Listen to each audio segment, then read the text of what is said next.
identify the chord, its inversion, and how it functions in the key of A. So first off, let me play the notes, hear what it sounds like. And together you get this. Okay, so it's a nice sounding chord.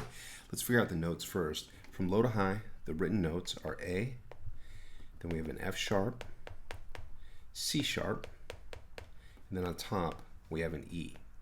So A, F sharp, C sharp, E from low to high.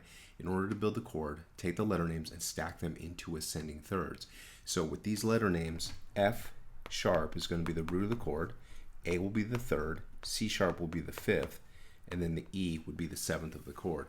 So remember, you're just skipping every other letter name, and F sharp skips over the G, A skips over the B, C sharp skips over the D, and there you go. You have stacked ascending thirds. So this is the best way to spell the chord.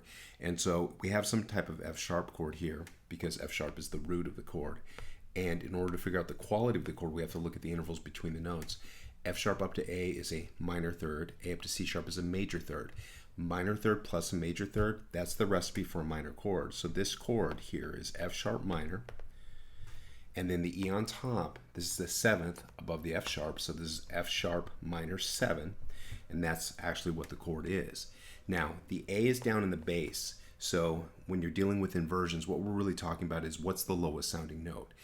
Here, F sharp is not the lowest sounding note. If F sharp was the lowest sounding note, this would be in root position, but we have the A down in the bass. So the A is functioning as the third of the chord. So that means this chord in this configuration is written in first inversion, okay?